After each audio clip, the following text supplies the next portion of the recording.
Welcome to this week's edition of the Webster Tarpley program. And that is yours truly, Webster Tarpley, speaking to you from Washington, D.C.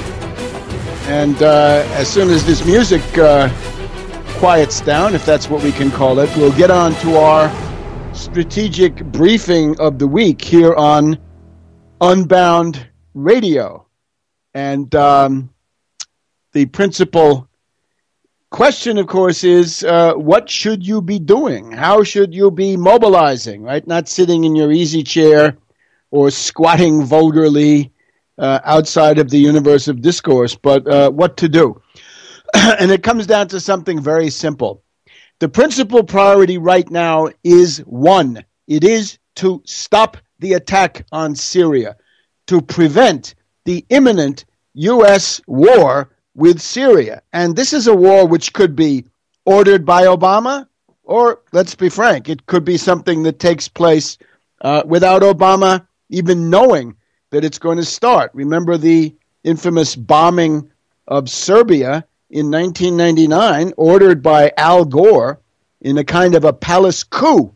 And as I said, we're trying to figure out what happened there with Libya in 2011, around the middle of March 2011, when the word from Washington was no, no, no, no, no, and then somehow it became, yes, let the bombing begin, and Sarkozy was way out in front jumping the gun. Very suspicious case.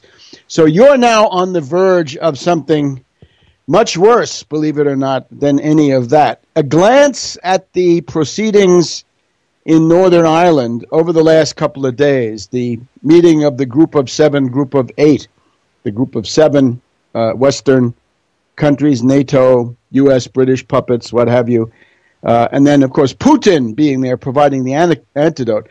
If you look at that, look at those proceedings, you will see that the entirety of world politics currently aligns around this Syria question. So what are you doing about that? And have you allowed yourself to be diverted by the latest covert operation? And this is the tragedy of the current situation is that starting around 9/11, we had a body of opinion, we had a body of broadcasters and other people trying to shape public opinion who could be relied on to oppose the covert operations that came down the pike. Unfortunately, a lot of those, tragically, were sucked into the Rand Paul reactionary, proto-fascist Republican machine. And as a result of that, they are intellectually, morally crippled, politically crippled, to the point where there are now many covert operations which they are willing to approve, to support. Right, the Benghazi stunt to begin with. In other words, the hatred of Obama has grown to be so consuming that many of them are willing to go along with obvious covert operations, obvious frauds, because these are somehow designed to cause trouble for Obama. And there are lots of them, Benghazi and others. And now we've got Ed Snowden, the new hero, the new culture hero for the millennials and for the aging boomers and for any silents that are around. Ed Snowden. So we're going to demystify this today here on the Webster Tarpley program, Unbound Radio, back in just a couple of seconds after the break. Welcome back to the Webster Tarpley program. So we're talking about the world strategic situation as usual. The main priority is to stop the attack on Syria. And nevertheless, people who should know better have allowed that to be crowded out and attention to be monopolized by some really rather feeble, lame, stale revelations by this pretentious character, Ed Snowden, attempting to profile himself as a bombastic, narcissistic culture hero in the model of Ellsberg and Assange. And he's telling us that there are wiretaps going on. Well, we knew that, didn't we? We knew that Bush had started with warrantless wiretaps. Based on what he's told us, this is now wiretaps on a very large scale, but with some kind of simulacrum of judicial process. Not that this makes any difference, right? We're against these wiretaps. Let's go on record. We're against such wiretaps. We've been fighting those all during the Audis when Ed Snowden was a warmonger, a bloodthirsty killer volunteering for the special forces to go and kill Iraqis. That's his story. So he's coming forward now telling us that there's warrantless, or actually warranted wiretaps, and that there's PRISM, so that they read your email in certain cases. Well, I kind of think we knew that already, too. And he's told us now that the U.S. hacks into China. Well, we know that there's mutual hacking going on between the U.S. and China. And he tells us, how a shocker, that the U.S. and Russia and the British spy on each other. Oh, I'm my breath is taken away. I'm going to faint. It's just such a shock. So we knew all this stuff, Ed. We want to know something new. Tell us something about 9/11, Ed, and you'll get our attention again. But as it is, you're simply a bombastic narcissist, probably with autistic overtones, strutting and fretting his hour upon the stage. And it's getting boring and old really fast. He's also, notice, an agent provocateur. He has already created crises with China because whatever goes on, right, in the hack world, the Chinese hack the U.S. like mad. The U.S. reciprocate in kind, or started, or however you want to phrase it. But once it's mentioned, then you lose face.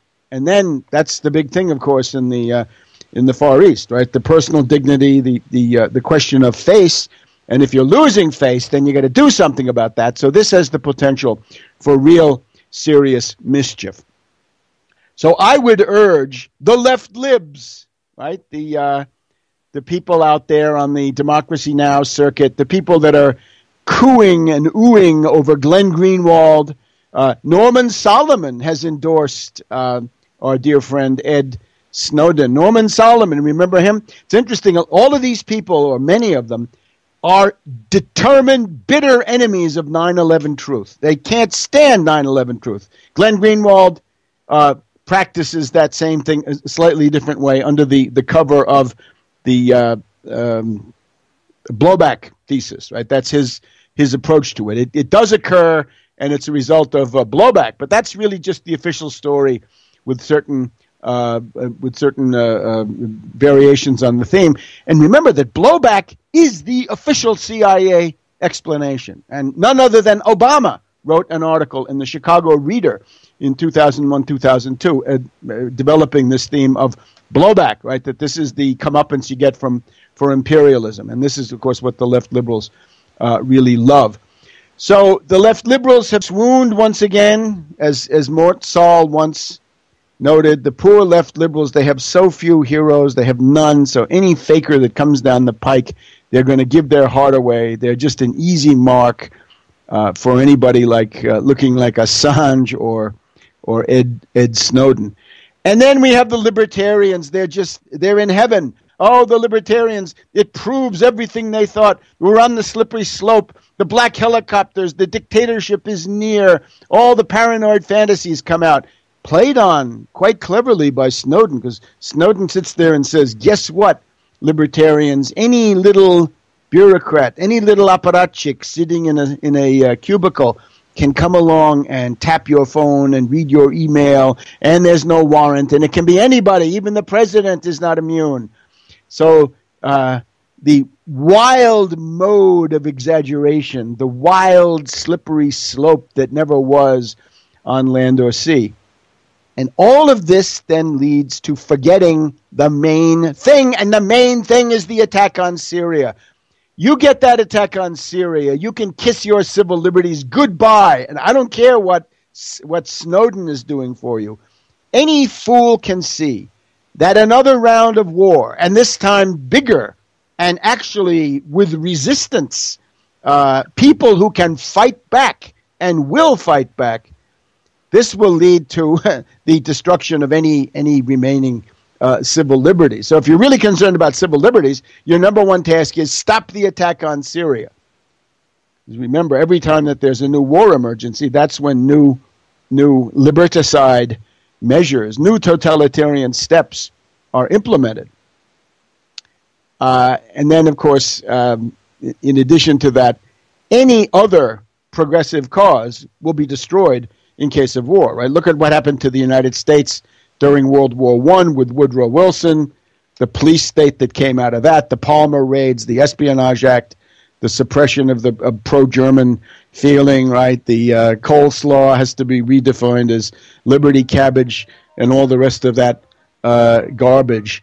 So we don't want that. The United States view of this is skewed a little bit because it didn't really happen quite so badly in World War II as long as Roosevelt was alive. But then as soon as it was Truman, then we got McCarthyism, right? So you get a huge anti-civil rights, anti-civil liberties backlash. So again, if you're concerned about those things, you should be out there stopping the war with Syria. And that means not attacking Obama per se, but attacking those forces that are associated with bringing the war.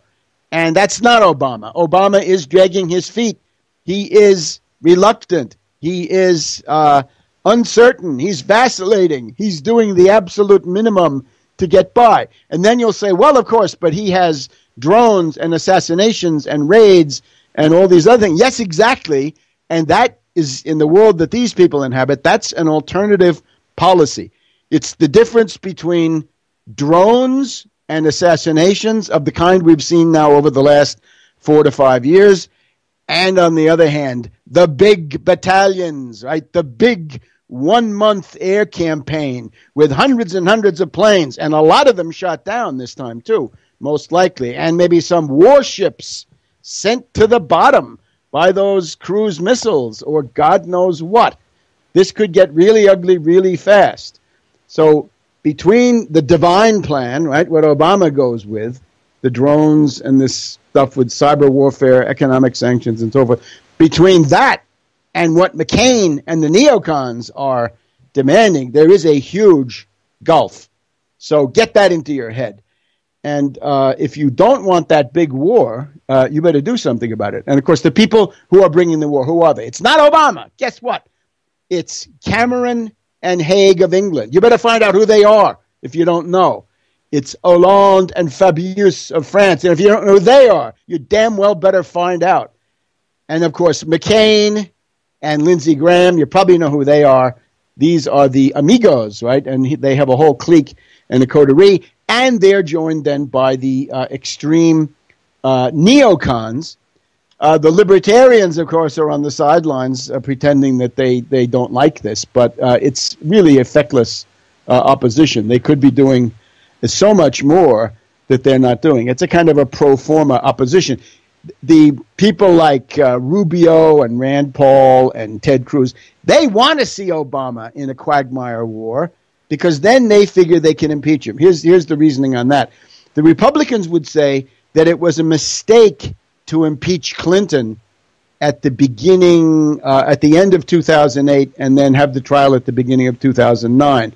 The Republicans would say it would have been better to wait until mid-2009 or even into the year 2000, do the impeachment then, have the trial more or less immediately. And the big difference would have been, at the time that they made this calculation, it would have been reasonable to assume that since Clinton was going to be dragged into the war in Bosnia with the bombing of Serbia, that there would be losses, and at that point, Clinton's relation to his own base would be wrecked, and that then the impeachment could have led to the actual removal from office. But as it was, since they went ahead with the impeachment, they drove everybody into supporting Clinton to the point where when he did attack Serbia, it didn't matter because people had already said, I'm supporting Clinton no matter what happens because of these damn fascist Republicans. I'm not giving them the pleasure of removing him from office. So this was a mistake. So now the fascist or Republicans are saying, let's wait until he gets himself destroyed. And as I've said before, Obama has now embraced the third rail. He's embraced two third rails.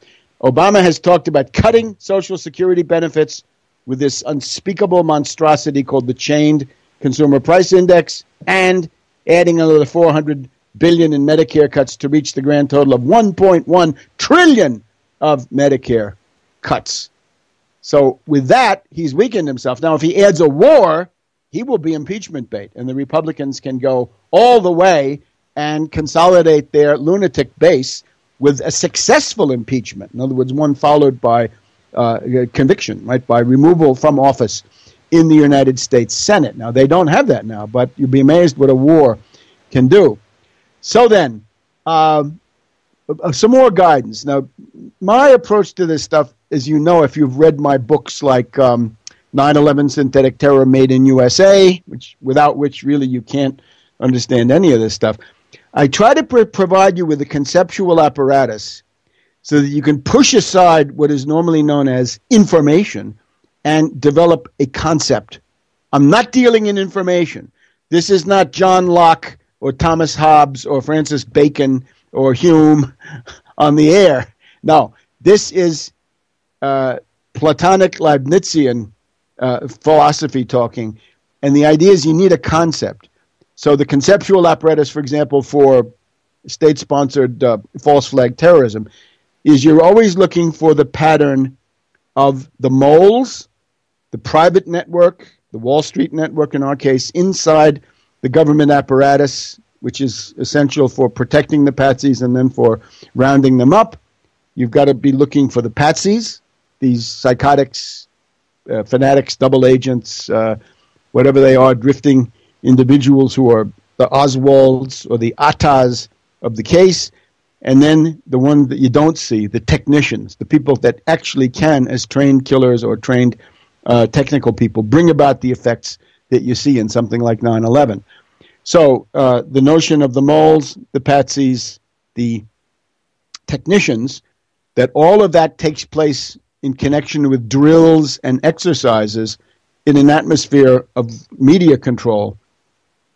This conceptual scheme has actually proven so powerful that it got itself into books, like Jonathan Kay, Among the Truthers, and so forth. And there was people who are fundamentally hostile to the analysis are simply forced to recognize the overwhelming conceptual power of that approach. Now, what I'll do in the next segment or two is to try to show you a way to identify a limited hangout operation, probably a CIA limited hangout operation, but anybody else's limited hangout operation, indeed going back to the Venetians, would look like this.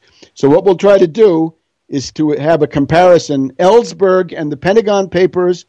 We'll then go on and look at Assange and WikiLeaks, and then we can look at Ed Snowden and his threadbare stuff, and we'll show what they have in common. And at that point, you will be educated to the point where you can identify a limited hangout operation. In other words, unless you're devoted to the idea of being a useful idiot for Ron Paul, Rand Paul, the Republican Party, or some other force. Back in a minute. Welcome back to the Webster Tarpley program here on Unbound Radio. As promised, we're going to use this rather short segment and then the next one, if necessary, to develop this scheme. How can you always tell a limited hangout operation, be it of the CIA, who do most of them, but others would also have the same pattern? And remember, the idea is I've taught you the moles, the patsies, the technicians, the use of the drills and the exercises. If you know that, you can figure out just about any of these false flag events or things of that type. But now we got something else. This is not violence. This is attempt to manipulate public opinion. The general idea with a limited hangout is this: you take a mass of carefully doctored, selected material. It's not a fair sample, and it's generally not really a revelation of anything, but it's a mass of mixed lies, truth, half-truths. Generally, you've got to have a kind of a crust of shocking truth on top to gain some traction and some credibility, but then that soon yields to really mediocre, low-level stuff with then things mixed in which represent what the issuing authority wants you to believe. Instead of just revealing it, you associate this with a rebel, right? Some person who's going to act out the role of the whistleblower, the defector, the courageous individual against this titanic bureaucratic machine. Ellsberg, Assange, and now Snowden, right? And with this, you can dupe large numbers of young people because of the eternal, Oedipal, anti-authoritarian, Rousseauvian impulse, right? That you don't want to bear the burdens of civilization. You don't want to listen to your father. You don't want to do what society expects. And therefore, you're sympathetic to somebody who seems to be a rebel, right? The eternal rebel without a cause. But in this case, it's rebel with a cause. It's this package of stuff. So the idea now is whatever this package was, this now becomes the hot news. This becomes the stuff, the hot sauce, right? You've got to find out what's in it. So again, Ellsberg, 1971, 72, Assange just recently, 2010, 2011, and now coming close on the heels, and it's dangerous to do so many. This is best done once in a generation or so that the generation can be duped once, but maybe not twice, but maybe they can, right, given the way things go. So it's dangerous to do it again so fast. Now, here are a couple of things. The first point is, if it's a limited hangout, the limited hangout protagonist, the limited hangout hero, if you will, immediately becomes a media darling. Immediately. And this can even be done preemptively, right, before the fact. We go back to Daniel Ellsberg. What do we have? The Pentagon Papers were photocopied with the help of Senator Kennedy, certainly not, the anti-establishment figure, and then they were published in the New York Times, and then when an injunction was issued against them, the Washington Post, the Boston Globe. And it's like banned in Boston, right? If it's banned in Boston, you've got to find out what it is, right? This was the best way to get a novel sold in the 19th or early 20th century, right? If it's racy and risque, then it's going to be banned, and then you got to get it, right? It's like, triple X. Got to find out what's going on there.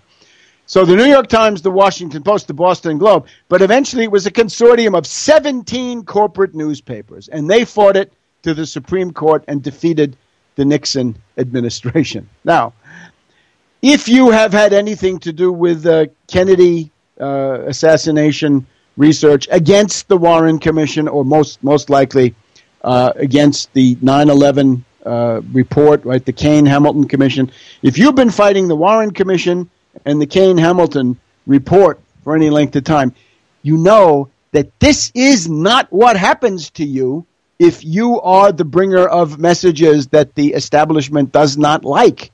If the establishment doesn't like you, they will not put you on the cover of Time magazine like Ellsberg and Assange. They will vilify you and slander you and maybe bump you off, but you will not become a media celebrity on this instant basis. So that's the most obvious, right? Any fool should be able to see that, and we'll have more in just a minute on the Webster Tarpley program of Unbound Radio. Back in a minute. Welcome back to the Webster Tarpley program, Unbound Radio. Apropos of nothing, there is no New World Order and one world government. No, there's no such thing. You look at what's in front of your nose right now, you'll see a clash between NATO on the one side and Russia on the other. And it's practically at the level of warfare. In other words, there's a proxy war going on inside Syria between the Syrian army, Hezbollah, and those are proxies for Russia, and the Al-Qaeda death squads acting as proxies for the U.S., the British, the Israelis, and the rest of NATO. So this entire slogan, New World Order, One World Order, this completely misleading, and it's been a disaster. I think it was invented by Cleon Skousen of the Mormon secret political police, right? The Danites and Shen Pips. out there in Salt Lake City, right, trying to obfuscate what's going on. Anyway, our task right now to develop this typology of the controlled hangout, right, the limited hangout practiced by intelligence agencies. So, number one giveaway, the limited hangout artist is an instant media celebrity. In the case of Ellsberg, he gets it in all these 17 top newspapers. In the case of WikiLeaks, Assange has got this pre-constituted media cartel. The New York Times, the London Guardian, El País of Madrid, Spiegel of Hamburg, and Le Monde of Paris. And he's got, in addition, in the Washington Post, Cass Sunstein, totalitarian figure, sometime official of the Obama White House, husband of Samantha Power, now headed to be the resident U.S. Viper at the United Nations. So Sunstein writes his article, Brave New Wiki World, Washington Post, February 24th, 2007, and he's touting WikiLeaks to destabilize China. And what I'm trying to point to is that Ed Snowden is in all likelihood the redirecting of the WikiLeaks anonymous and related stuff back towards the original target after doing the Middle East caper, right, the Arab Spring, back now towards attacking China. And I think this is the goal of having Snowden in there. He's going to become, if you will, some kind of a focal point for sort of autistic-minded cyber resistance on the part of the young dupes of China. And you see this has already started. Okay, and so that's the media aspect. Now, of course, with Snowden, he's all over the place. A couple of days last week, he was getting like half of every hour, one third of every hour at least on CNN, and so on down the line. In other words, he's everywhere. And it's even interesting that what he says is reported without really featuring that he's the one saying it. It just says, it's now reported that the National Security Agency has tapped into the secret emails of government people at these conferences. All right, so instant media celebrity. Now, the second point, the limited hangout contains almost nothing new, almost nothing you didn't know. You can read about this stuff. I've got an article. It'll be up on tarpley.net by, if not Tuesday the 18th, and by Wednesday the 19th at the latest. The limited hangout has almost nothing new. In the case of the Pentagon Papers, if you had been reading Le Monde, Agence France Presse, various Italian papers, you knew it all. There was nothing you didn't know out of the Pentagon Papers. Now, of course, what had been done with the help of Morton Halperin and Leslie Gelb was that this story had been massaged to make it look like politicians are all bad, especially Kennedy is really bad.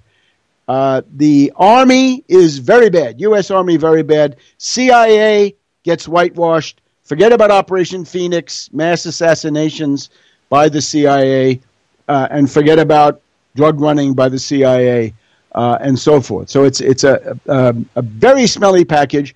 And again, there were some people who didn't want to go with it, but then Noam Chomsky and Howard Zinn came out there to praise it, and their careers were made. And somebody like Mort Sahl, the comedian, who is still alive, interestingly enough, who was a supporter of Garrison. He wanted the truth on the Kennedy assassination. He was a big critic of the Warren Commission report. His career was over.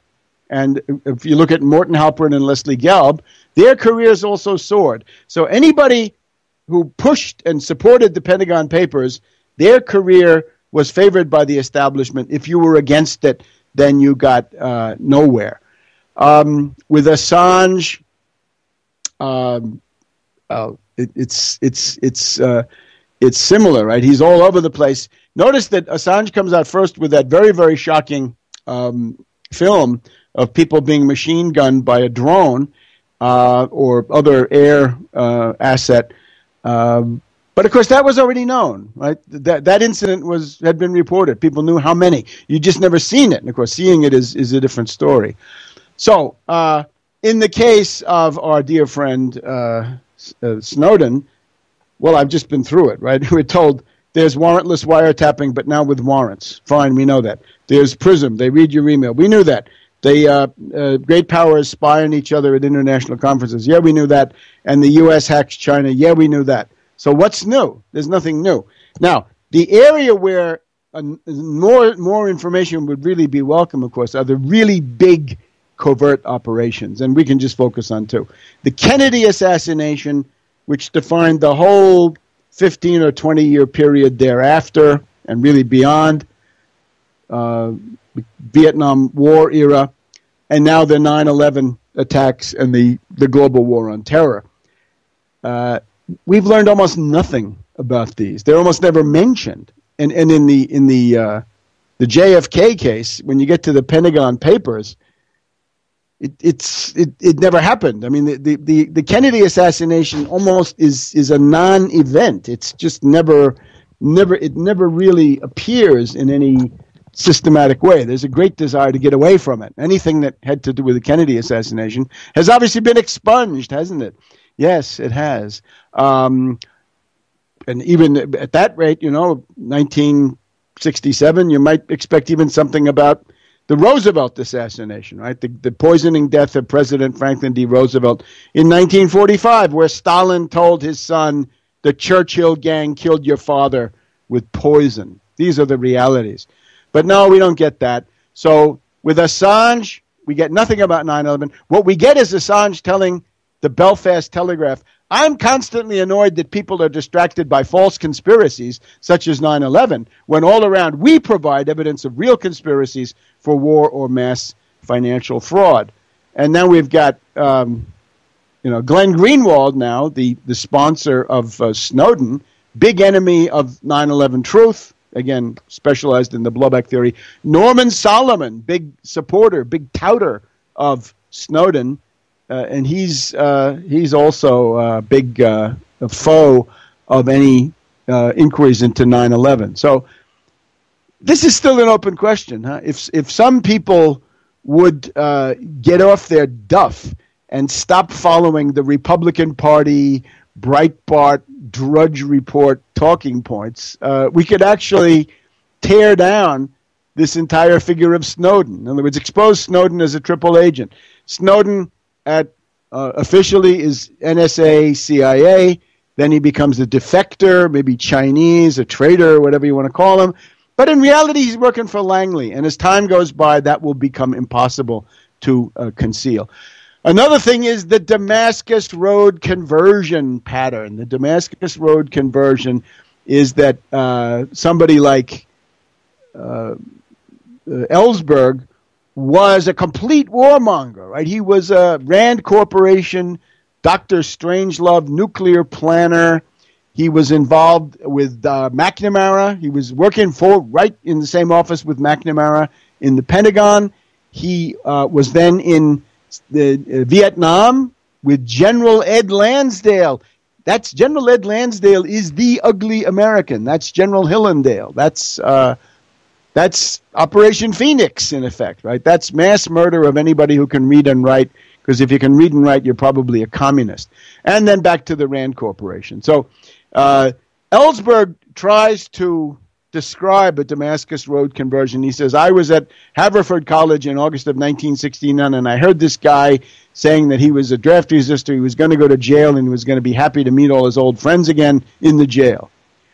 Well, and then Ellsberg rolled on the ground in the men's room, and then 1 hour later woke up and he was anti-war. So if you believe that, there's nothing I can do for you, right? You are suffering from terminal gullibility. In the case of Assange, it's a little bit different, of course, because his brain had been turned to mush very early on. He grew up in the coils of MK Ultra, the Ann Hamilton Byrne cult, where little kids got LSD, and so forth. Then he became a young nihilist, a nomad, lived in 50 towns, 37 different schools.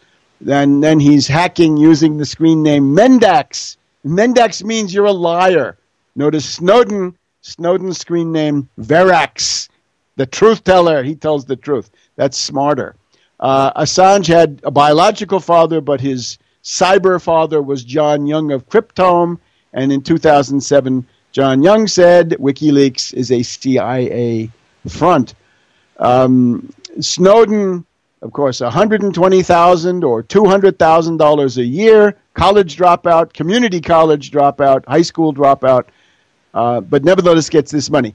He enlisted in the U.S. Army May 2004, wanted to join the Special Forces to free Iraq. Then he goes to he's a low-level guard, security guard at the National Security Agency at the University of Maryland, then CIA computer security in Switzerland, then private contractor for the NSA at a base in Japan, and then finally NSA at the Konya Regional SIGINT Operations Center. Medical leave for epilepsy, goes to Hong Kong, makes the revelations with the help of Greenwald and a certain Laura Poitras, Poitras,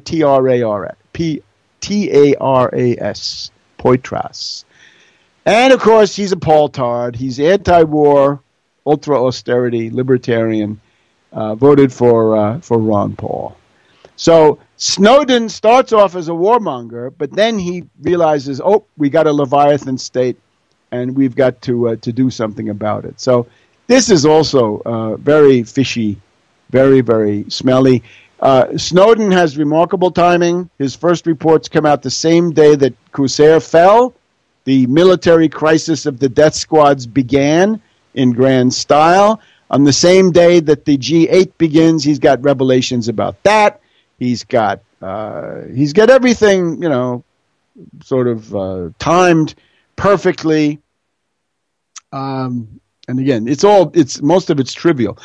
But then the real thing, the covert operations of our time have been largely prepared by precisely these limited hangout operations, right? The Pentagon Papers is a big leak. Henry Kissinger goes to Nixon and says, we've got to do something about the leaks. Nixon creates the plumbers. Who's in the plumbers? CIA legend Howard Hunt, CIA communications expert James McCord, FBI thug Gordon Liddy. Then along comes Bob Woodward, fresh from the Office of Naval Intelligence with a top secret security clearance, and he begins writing about it in the press organ of the Federal Reserve System, the Washington Post. And that then leads to the Watergate affair, right, which is the big attack on the institution of the presidency, far more than just Nixon. But again, the anti-authoritarian Oedipal impulses are brought into play. In the case of Assange, remember, no U.S., British, or Israeli politician was ever damaged. No covert op of any of those countries was ever exposed, but the list of targets is the same as the CIA's enemies list. Ben Ali of Tunisia, Gaddafi of Libya, Mubarak of Egypt, Saleh of Yemen, Assad of Syria, Maliki of Iraq, Karzai of Afghanistan, Berlusconi, Kirchner, Putin. You get the picture. And we'll be back in a minute on the Webster Tarpley program. Welcome back to our final segment here on the Webster Tarpley program on Unbound Radio.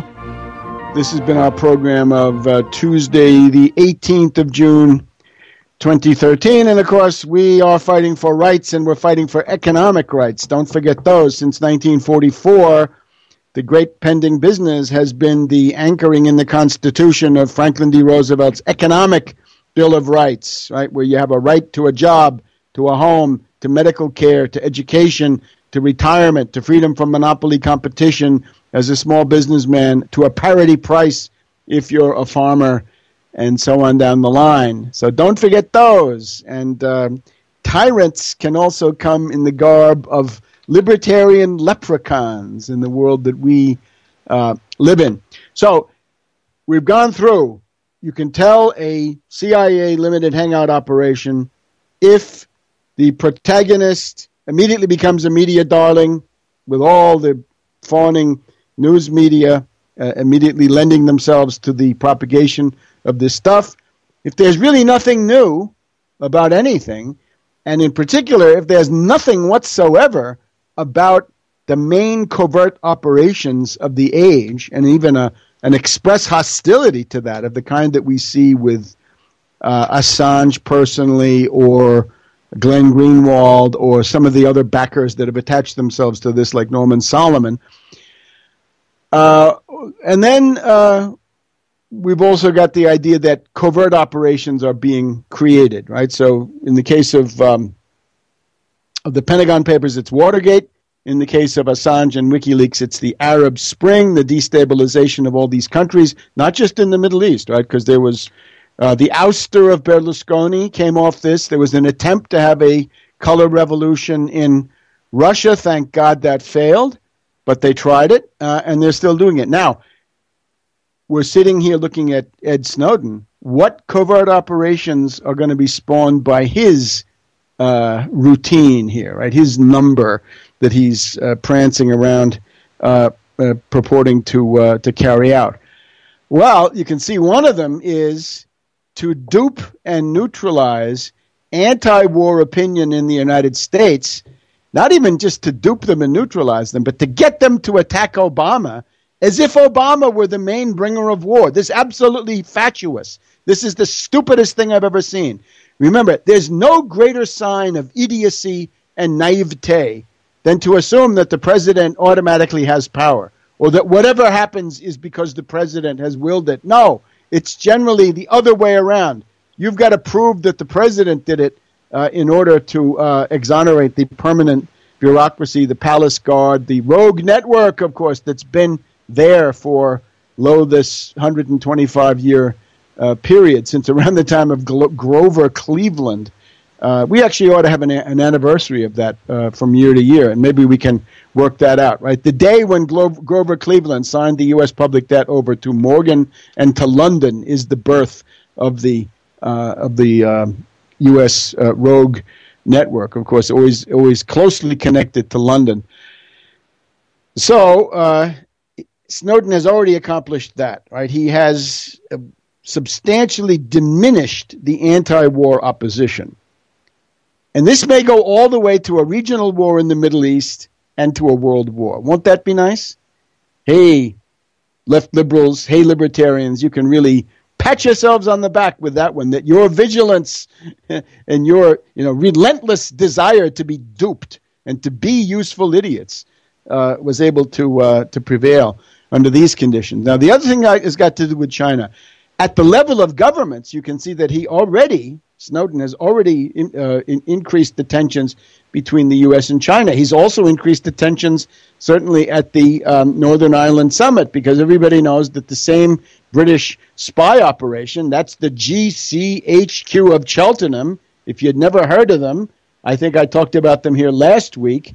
Well, now you see them on the cover of The Guardian, right? And, of course, The Guardian is the flagship, right? It's the Washington Post of Watergate. We have the Guardian of Ed Sanders, Guardian, Glenn Greenwald, Laura Poitras, and their new star, that's Ed Snowden. So at the level of the governments, U.S., China, U.S., Russia, the whole crew really at that G8. And then at the level of destabilization, you notice that there's already there's a kind of a movement of dupes. These are now Hong Kong dupes who, they're obviously full of resentment against their own government.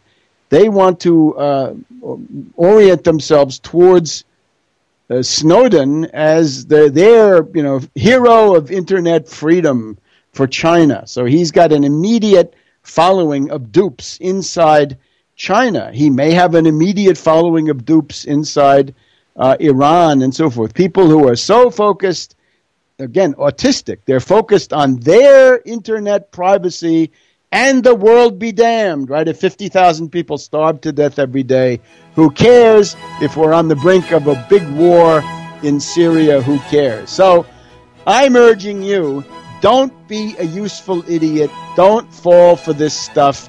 Don't join the zombie legions of Ed Snowden, but keep your eyes on that Syria war and do whatever you can to prevent that. We'll see you next week on the Webster Tarpley program, Unbound Radio.